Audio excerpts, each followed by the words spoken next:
যেটা করব বাস্তবিকভাবে আমরা শান্তিপূর্ণভাবে একটা কলুস লেখা ব্যানার আইনে আমরা বাহ্যিকভাবে কেএফসি বন্ধ করব এক নাম্বার আলহামদুলিল্লাহ। তারপর হচ্ছে যদি আপনারা পারেন যে কালো কাপড় টাপড় দিয়ে বন্ধ করতে কোনো সমস্যা নেই, কারণ এর ম্যানেজার সবাই পালাইছে, একে অস্তিত্ব নাই বরিশালে কেএফসি আছে। এইটা 2 নম্বর বিষয় হচ্ছে যে বাণিজ্যিকভাবে আমাদের ডিসি অফিসের কাছে একটা স্মারকলিপি দিতে হবে আগামীকালকে। এইটা আমরা বরিশালের মহানগরে যারা আছে বৈষম্য বিরোধী এনসিপি সবাইকে নিয়ে আমরা আগে আমাদের বরিশাল থেকে একটা স্মারকলিপি, ঢাকা প্রত্যেকটা জেলা প্রত্যেকটা স্থান থেকে স্মারকলিপি এক করে আমাদের ঢাকার উপদেষ্টার কাছে আমরা একজন প্রতিনিধি নিয়ে যাব। বরিশালের একজন প্রতিনিধি অথবা আমি অথবা ভাই ঢাকার একজন, রংপুরের একজন, সব প্রতিনিধি স্মারকলিপি নিয়ে উপদেষ্টার কাছে যাবে। এটা বাণিজ্য মন্ত্রণালয়ের কাছে দেওয়া হবে। তারপর তাদের কাছ থেকে যদি রিপোর্ট না আসে তখন আমরা সারা বাংলাদেশ থেকে আবার আন্দোলনে নামবো ইনশাআল্লাহ।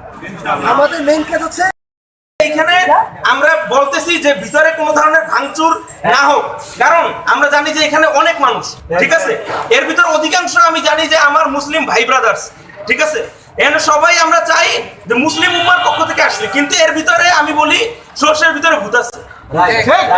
এইখানে ঢুকবে, এইখানে লুটতরাজ চালাবে, এইখানে একটা মব ক্রিয়েট করে ভিতরে ভাঙচুর। এখানে আরো অনেক রেসিডেন্ট আছে এই বিল্ডিংটার ভিতরে যারা নিরীহ নিষ্প্রাণ, ঠিক আছে, তাদের একটা জীবনের কোনো ক্ষতি আমরা হতে দিতে পারি না, ঠিক আছে।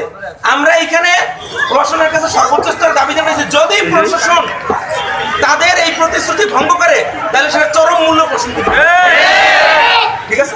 আমরা এখন আপাতত আমাদের এই জায়গাটা যে অবরোধ কর্মসূচি রাখছি, আমরা কর্মসূচিটা এটা আমার অনুরোধ থাকবে, বিনীত অনুরোধ সবার প্রতি, আমরা এই কর্মসূচিটা এইভাবে আপনারা যতক্ষণ শান্তিপূর্ণভাবে পালন করেন এনে বিক্ষোভ প্রতিভে জানাতে পারেন, আপনারা মানববন্ধন করতে পারেন, বাট এখানে মানে আনঅথরাইজড ভাবে কাউকে আপনারা ভিতরে ঢুকতে দিয়েন না, কারো অ্যাক্সেস ক্রিয়েট করে দিয়েন না, যাতে এখানে কোনো নিরীহ কোনো নির্যাতিতের যান এখানে কখনো